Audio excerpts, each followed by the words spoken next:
Hello and welcome. This is Pawan. आज मैं grammar की एक सीरीज स्टार्ट करने जा रहा हूँ और हमारा सबसे पहला लेक्चर आर्टिकल से स्टार्ट होगा।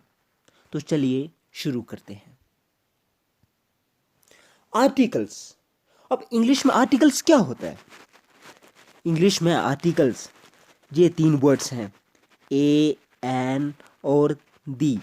ये तीन वर्ड्स जो हैं, ये तीन वर्ड्स, इनको इंग्लिश में हम आर्टिकल्स बोलते हैं। अब आर्टिकल्स होता क्या है? अब देखिए, जिस तरह से कोई भी लैंग्वेज है और उसमें हमें बोलना पड़ता है, और एक लैंग्वेज को, एक सेंटेंस को बोलने के लिए बहुत सारी चीज़ें ऐड होती हैं। उधर आर्टिकल्स यूज होती हैं, प्रीपोजिशंस यूज होता है, एडजेक्टिव, एडवर्ब्स वगैरह बहुत सारी चीज़ें यूज होती हैं। इनके अलावा हमारा सेंटेंस कंप्लीट नहीं होता। और आर्टिकल्स क्या है? ये हमारे सेंटेंस को कंप्लीट करने में और क्लैरिटी देने में बहुत अच्छा रोल प्ले करते हैं। और ये जो तीन वर्ड्स हैं, ए, एन और दी, ये तीन वर्ड्स ही आर्टिकल्स हैं। ये तीन वर्ड्स जो हैं यही आर्टिकल्स हैं। अब आर्टिकल्स, जैसे मैंने आपको बताया कि अगर आर्टिकल्स ना हों तो इंग्लिश में सेंटेंसेस एक्यूरेट नहीं लगें, इंग्लिश में सेंटेंसेस अच्छे नहीं लगें, समझ नहीं आए। जैसे मान लो हम डोगरी में कोई बात करते हैं और अगर हमारी बात, अगर बीच में से कोई बात नहीं हो, अगर बीच वाला कोई वर्ड नहीं हो, तो हमारी बात नहीं तो आगे वाले को समझ आएगी और नहीं तो उस बात का कुछ मतलब बनेगा। इसी तरह इंग्लिश में भी बहुत सारे पार्ट्स हैं, जैसे आर्टिकल्स हो गया, एडवर्ब हो गया, प्रीपोजिशन हो गया वगैरह वगैरह। ये चीज़ें हमारे सेंटेंसेस को एक क्लैरिटी देती हैं। इन्हीं की वजह से हमारे सेंटेंसेस बहुत ज़्यादा एक्यूरेट होते हैं और क्लियर होते हैं। तो चलो हम इन तीन ही वर्ड्स पे आज फोकस करेंगे, लेकिन उससे पहले आज की जो वोकैब इसमें यूज़ होने वाली है, मैं उस पर फोकस करूँगा। जो वर्ड आर्टिकल्स में आएंगे, मैं उन्हीं वर्ड्स को ज़्यादा फोकस करूँगा। तो हम बात करेंगे, इसमें बाउल्स की बात करेंगे, बाउल लेटर्स की बात करेंगे। अब बाउल लेटर्स क्या होता है? अब बाउल लेटर्स इंग्लिश अल्फ़ाबेट्स में 26 वर्ड्स हैं। 26 वर्ड्स हमारी ABC में हैं। ABC में हमारे 26 वर्ड्स हैं। अब इनमें से, इन 26 में से 5 वर्ड्स जो हैं उनको हम बावल बोलते हैं, और बाकी वाले 21 वर्ड्स जो हैं वो उनको हम कॉन्सोनेंट्स बोलते हैं। अब ये 5 वर्ड्स कौन से हैं जिनको हम बावल बोलते हैं?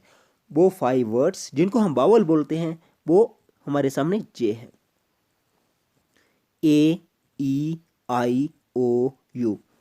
हम इनका यूज करेंगे आगे, इसलिए मैं आपको बता रहा हूँ बाउल्स के बारे में, कॉन्सोनेंट्स के बारे में। अब A, E, I, O, U ये 5 लेटर्स हैं, इनको हम बाउल्स बोलते हैं। और चलो थोड़ा सा और मैं आपको नीचे बता दूं।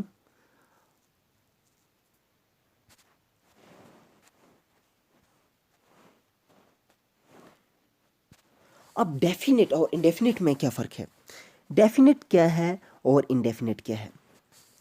डेफिनेट कोई भी चीज़ जो पक्की हो, कोई भी चीज़ जो पक्की हो उसको हम डेफिनेट बोलते हैं। मतलब कोई भी चीज़ जो खास हो, जो पुख्ता हो और जो एक ठोस हो, उसको हम डेफिनेट बोलते हैं। और इंडेफिनेट क्या होगी? इंडेफिनेट आम चीज़ जो पक्की नहीं हो, जिसकी कुछ अपनी खास शक्ल नहीं हो, उसको हम इनडेफिनेट बोलते हैं। इन दोनों में यही फ़र्क है। ये थोड़ी सी ज़्यादा खास है और ये खास है ही नहीं, क्योंकि इसमें कुछ खास है ही नहीं, इसलिए इसको हम इंडेफिनेट बोलते हैं। लेकिन डेफिनेट क्या है? ये खास है। इसी तरह हम दो वर्ड्स और देखेंगे, वो जो हैं जर्नल और पार्टिकुलर। अब जर्नल क्या है और पार्टिकुलर क्या है? सेम जैसे मैंने आपको ऊपर बताया। जर्नल क्या है? कोई भी चीज़ जो आम हो, जो आम हो मतलब जो कॉमन हो, उसको हम क्या बोलेंगे? उसको हम बोलेंगे जर्नल है। लेकिन जो चीज़ खास हो, जिस तरह से हम देख सकते हैं कि खास चीज़ें बहुत कम होती हैं और जो कम चीज़ें होती हैं लोग उन्हीं पे ज़्यादा तवज्जो देते हैं, और इसीलिए हम उन चीज़ों को जो खास हैं, जो कम हैं, उनको हम पार्टिकुलर बोलते हैं। अब पार्टिकुलर का मीनिंग क्या है? पार्टिकुलर का मीनिंग खास है। अब खास क्या होता है? खास होता है जो कि आम नहीं है। कुछ कुछ चीज़ें तो आम होती हैं जो हर जगह दिख जाती हैं, लेकिन कुछ चीज़ें हर जगह नहीं दिखती, इसलिए हम उनको पार्टिकुलर बोलते हैं। अब मैं आपको बताऊंगा होली बुक्स के बारे में। अब बुक्स, किताबें। अब बुक्स क्या, होली बुक्स क्या होती हैं? बुक्स तो किताबें होगी। अब होली क्या है? अब जिस तरह से मान लो कि दुनिया में बहुत से रिलीजन्स हैं, जैसे हिंदूज आ गए, मुस्लिम्स हैं, क्रिश्चियंस हैं, सिख्स हैं, जैन्स हैं, बुद्धिज़्म वगैरह, बहुत सारे रिलीजन्स हैं।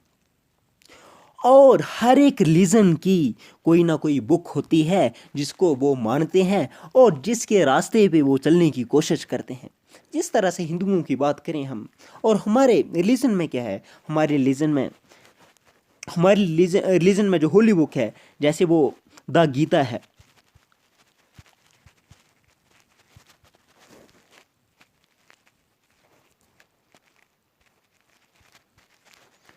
हमारे रिलीजन में जैसे होली बुक क्या है, होली बुक जैसे गीता है। अब हम क्या करते हैं, हम इसको पढ़ते हैं और कोशिश करते हैं कि जो इस पे बातें लिखी हुई है उस पे फोकस करें और उन्हीं बातों पे चलने की कोशिश करते हैं। और कंसेप्ट, आगे वाला कंसेप्ट मैं आपको बताऊंगा। अब एक और चीज़ मैं आपको बताता हूँ। अब एडजेक्टिव्स क्या होता है? एडजेक्टिव्स क्या है? अब देखिए जी, सिंपल वर्ड्स में एडजेक्टिव तो अशाई जबराई होता है, तो इसके बारे में भी हम आगे बात करेंगे। अब डायरेक्शन क्या है? डायरेक्शन क्या है? जिसको हम बोलते हैं डायरेक्शन, ये डायरेक्शन जो कौन सी साइड जा रही है, स्टेट है, जो डाउनवर्ड है, अपवर्ड है, इसको हम डायरेक्शन बोलते हैं, जिसको हिंदी में शायद दिशा बोलते हैं। और हम देखेंगे, थोड़ा सा और देखेंगे हम सिंगुलर और प्लूरल के बारे में। सबको पता होगा सिंगुलर क्या है, जो चीज़ सिंगल है वो सिंगुलर है, जो चीज़ एक से ज़्यादा है उनको हम प्लूरल बोलते हैं। अब अब्स्ट्रैक्ट नोन और अनकाउंटेबल नोन क्या होता है? इन चीज़ों को हम क्यों पढ़ रहे हैं?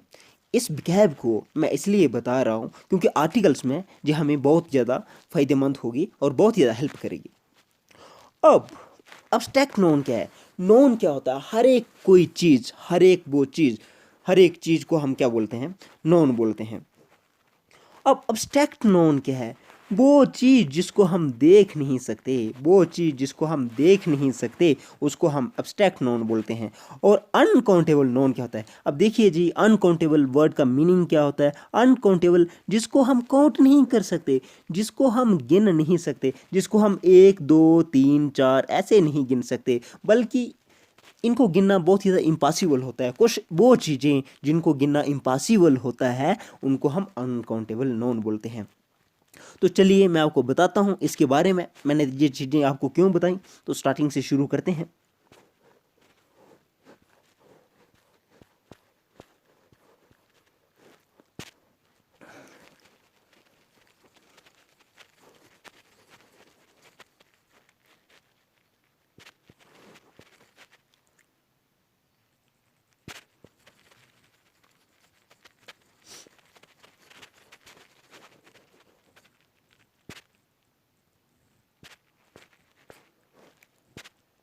तो जिस तरह से मैंने आपको बताया कि इंग्लिश लैंग्वेज में 3 वर्ड्स हैं जिनको हम आर्टिकल्स बोलते हैं, और वो 3 वर्ड्स ये हैं ए, एन और दी। और ये 3 वर्ड्स, मैं आपको एक ट्रिक बताता हूँ, एक खास चीज़ बताता हूँ जो आपको सिंपली बहुत आपके माइंड में बैठ जाएगी। वो चीज़ ये है, वो बात ये है, ए, एन और दी। आप इमेजिन कर सकते हो ये जो मैं आपको बताने जा रहा हूँ और बता रहा हूँ, ये मैं खुद बता रहा हूँ, इसीलिए मैं सिर्फ आपको ये समझाने के लिए बता रहा हूँ। वैसे हकीकत में ऐसा कुछ नहीं है। आप मान लो ये 3% है, ये 3% है से, ये 3% है। और अब देखो, मैंने जैसे बीच में बात की थी कि कुछ चीज़ें खास होती हैं और कुछ खास नहीं होती। और जैसे आप रिलेट कर सकते हो इसके साथ, जैसे ए और एन है, ए और एन है, और ये बेचारी खास नहीं है, ए और एन जो हैं ये दो वर्ड्स जो हैं ये इतने खास नहीं है। मेरे कहने का मतलब ये है कि ये जो ए और एन है, मैं थोड़ा सा और आपको डिटेल में बताता हूँ। जो ए और एन है, ए और एन है, ये इतने खास नहीं है। इतने खास क्यों नहीं है?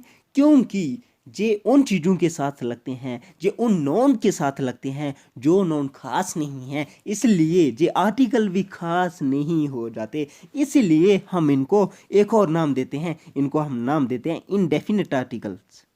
इनडेफिनेट आर्टिकल्स, इनको हम नाम देते हैं इनडेफिनेट आर्टिकल्स। अब जैसा कि मैंने आपको बीच में बताया था इंडेफिनेट आर्टिकल क्या होता है।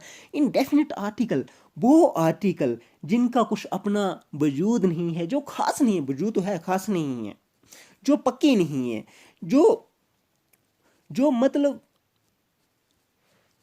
खुद कुछ नहीं कर सकती, इसलिए जो इंडेफिनेट है मतलब खास नहीं है। अब मैं आपको ये चीज़ बताऊंगा दी क्या है। मैंने आपको बताया कि आर्टिकल ये तीन ही वर्ड आर्टिकल्स हैं, ए एन और द।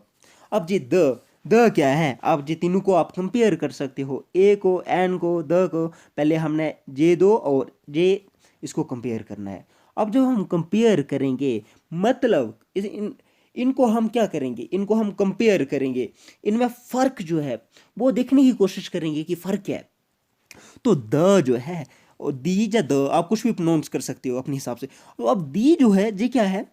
ये डेफिनेट आर्टिकल्स बोलते हैं इसको हम। डेफिनेट, डेफिनेट मतलब जो चीज़ पक्की है, जो चीज़ खास है, जो चीज़ आम नहीं है, जो चीज़ पार्टिकुलर है, उसको हम क्या बोलते हैं? उसको हम बोलते हैं डेफिनेट। और दी जो है ये कहाँ कहाँ यूज होता है? दी जो है, दी यूज होता है जो खास चीज़ें हों, जो डेफिनेट चीज़ें हों, जो डेफिनेट चीज़ें हैं वहाँ पे हम दी का यूज़ करते हैं। इसलिए मैंने आपको बताया दी के साथ जो डेफिनेट चीज़ें हैं और ए और एन के साथ जो इंडेफिनेट चीज़ें हैं, मतलब वो चीज़ें जो खास नहीं हैं, जो कहीं भी लग जाती हैं, जो खास हैं ही नहीं, उनके साथ हम ए और एन लगाते हैं। और मैं आपको थोड़ा सा और फ़र्क बताऊँ ए और एन के बारे में। और ए और एन के बारे में थोड़ा सा वर्क बताता हूँ। ए और एन, सबसे पहले तो ये दोनों क्या है? ये दोनों तो सिंगुलर के साथ लगती है, सिंगुलर नोन के साथ लगती हैं। दूसरे नंबर पे सिंगुलर नोन के साथ लगती हैं ये दोनों। दूसरे नंबर पे ये काउंटेबल नोन के साथ लगती हैं, काउंटेबल नोन के साथ लगती हैं। ए और एन जो सिंगुलर नोन होगा उसके साथ यूज होगा, काउंटेबल नोन होगा उसके साथ यूज होगा। और दी जो है, वर्ड दी जो है, आर्टिकल दी जो है, ये किसके साथ यूज होता है? ये प्लूरल सिंगुलर के साथ भी और प्लूरल के साथ भी, ये दोनों साइड, ये दोनों जगह काम करता है, ये दोनों जगह लगता है। और ये तो ए और एन काउंटेबल नोन के साथ लगता था, लेकिन द जो है वो अनकाउंटेबल नोन के साथ भी लगता है। द जो है वो अनकाउंटेबल नोन के साथ भी लगता है। इसके साथ मैं आपको एक और चीज़ बताता हूँ और वो ये है, वो बात ये है कि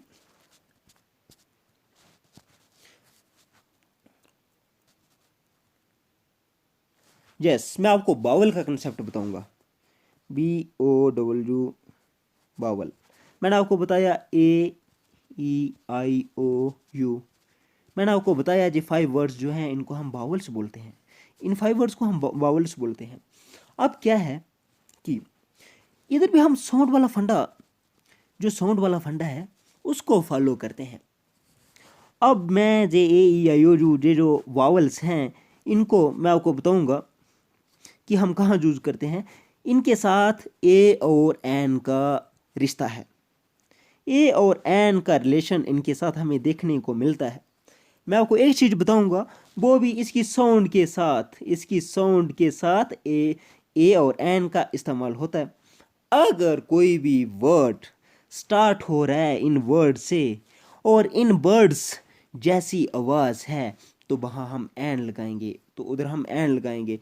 कोई भी वर्ड, कोई नहीं, यही 5 वर्ड, अगर इन पांचों वर्ड्स में से कोई ऐसी आवाज़ दे रहा हो, जो ये आवाज़ दे रहा हो, तो हम क्या करेंगे? उधर एन लगाएंगे। लेकिन अगर साउंड ऐसी साउंड नहीं आ रही, मतलब वावल साउंड अगर नहीं आ रही तो फिर हम ए लगाएंगे, अगर आ रही है तो फिर हम एन लगाएंगे। तो ये एक मेन डिफरेंस है। तो चलो अभी 15 मिनट्स हो गए, मैं थोड़ा सा और आपको शॉर्टकट में बताता हूँ। मैं आपको अभी मोटा मोटा बताऊंगा,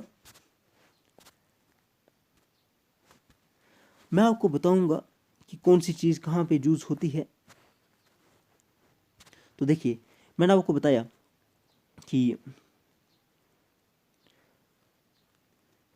जो रिवर्स हैं, जो माउंटेन्स हैं, जो सीज हैं, जो ओशंस हैं, जोग्राफिकल एरियाज हैं, मैं ना जैसे कि आपको बताया कि ये जो है रिवर्स, जैसे बड़े बड़े दरिया हो गए, माउंटेन रेंजेस, ये बहुत बड़ी बड़ी रेंजेस होगी। अरे रेंजेस क्या होती है? रेंजेस आप देख सकते हो इस तरह से, जो बहुत बड़ी बड़ी रेंजेस हैं, जैसे हिमालय रेंजेस हैं, हिमालय में बहुत सारी रेंजेस हैं। और जो रेंजेस होती हैं, और जो सीज होते हैं, ओशंस होते हैं, जियोग्राफिक ओशंस होते हैं, ये खास चीज़ है ना। तो इसलिए हम इधर दी का यूज़ करेंगे, इसलिए हम इधर दी का यूज़ करेंगे।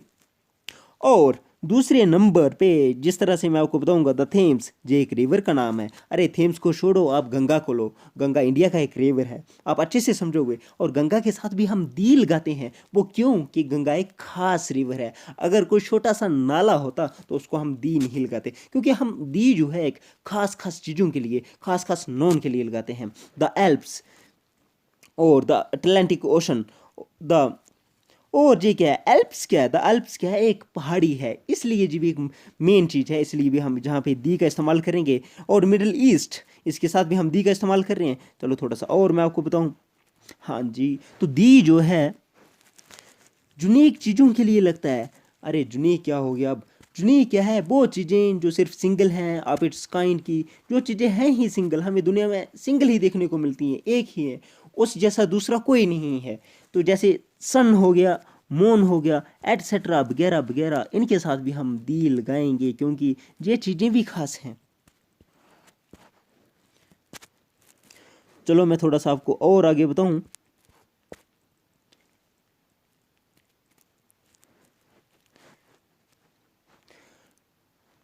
You can use the to make general things specific.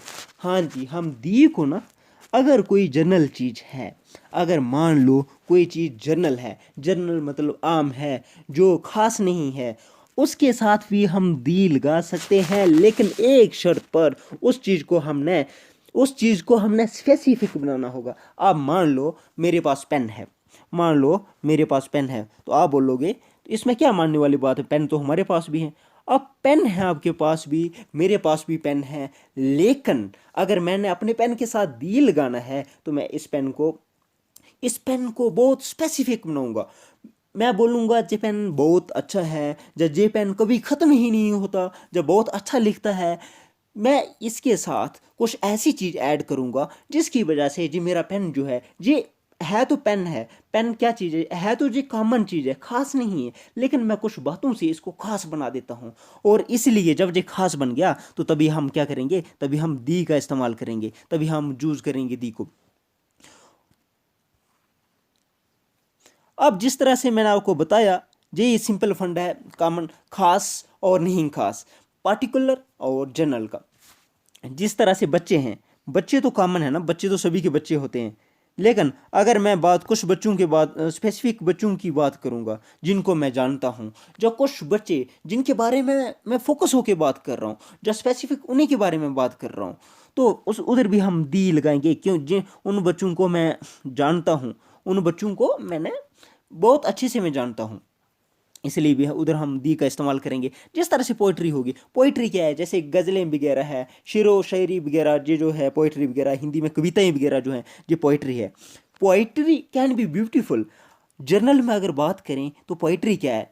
Poetry के साथ हम ऐसे कुछ नहीं लगाएंगे, लेकिन अगर हमने किसी एक खास बंदे पे फोकस देना हो और उस बंदे की पोइट्री को, उस पे ज़्यादा तवज्जो देना हो, तो उसको अगर हमने उसको स्पेसिफिक बनाना हो तो हम फिर दी पोइट्री लगाएंगे। मैंने आपको बताया, अगर कोई चीज़ अगर कोई चीज़ पार्टिकुलर है ना, अगर कोई चीज़ इंडेफिनिट है ना, जब कोई खास नहीं है तो उस चीज़ को हम खास बना सकते हैं, उसको हम स्पेसिफिक बना सकते हैं, उसको थोड़ा सा अलग से दिखाने की कोशिश जब कर हम करेंगे तो वो चीज़ क्या हो जाएगी, वो स्पेसिफिक हो जाएगी, वो उनमें शुमार नहीं करेगी जो खास हैं, जो खास नहीं है, जो कॉमन है उनमें। अब मान लो जिस तरह से 20 बच्चे हैं एक क्लास में, एक क्लास में क्या है 20 बच्चे हैं, अब वो यूनिफॉर्म पहन रहे हैं। अब यूनिफॉर्म तो पहन रहे हैं तो एक को तो मैं बोलूँगा कि आप अच्छी सी जैकेट पहन के आओ, अगर वो जैकेट पहनेंगे पहनेंगे तो बाकी की यूनिफॉर्म तो सेम है, लेकिन ये क्या है, ये तो फिर थोड़ा सा डिफरेंट हो जाएगा, ये स्पेसिफिक हो जाएगा। इसलिए हम जिस इस पे अगर ज़्यादा तवज्जो दे रहे हैं फिर इधर हम दी का यूज़ करेंगे। इसके बाद मैं आपको शॉर्ट में बताऊंगा कि दी का इस्तेमाल कहाँ कहाँ होता है। तो देखिए, दी का इस्तेमाल हम रिवर के साथ करते हैं, दी का इस्तेमाल हम रिवर्स के साथ करेंगे, रिवर्स के साथ करेंगे। पैसिफिक, जिस तरह से ये नाइल एक रिवर है और पैसिफिक भी एक पैसिफिक के साथ भी हम दी का इस्तेमाल करेंगे। और जिस तरह से जो ग्लोब है हमारा, जो ग्लोब है, अब ग्लोब क्या होता है, ग्लोब जिसे ज़मीन का हाल जाना जाता है वो चीज़ ग्लोब होती है, जो स्कूल में हमें देखने को मिलता है एक फुटबॉल जैसी शक्ल का, उसको हम ग्लोब बोलते हैं। अब ग्लोब में जैसे इक्वेटर है, नॉर्थ पोल है, मिडल ईस्ट वगैरह है, वेस्ट वगैरह है जी, इन चीज़ों के साथ हम क्या लगाएंगे, इन चीज़ों के साथ हम दी लगाएंगे।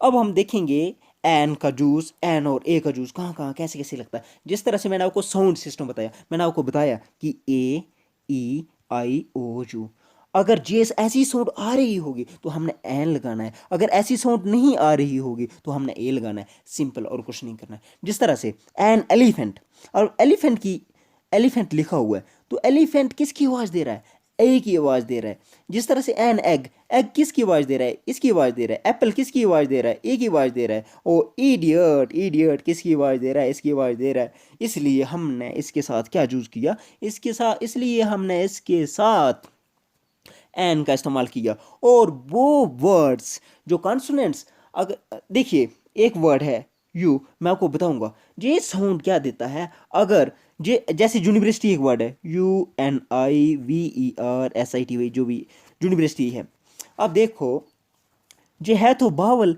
लेकिन साउंड तो जे की दे रहा है ना, साउंड तो जे की दे रहा है। यूनिवर्सिटी लिखा तो जो है, लिखा तो बाबल है, लेकिन साउंड किसकी दे रहा है, यूनिवर्सिटी तो जो है स्टार्टिंग में आ रहा है।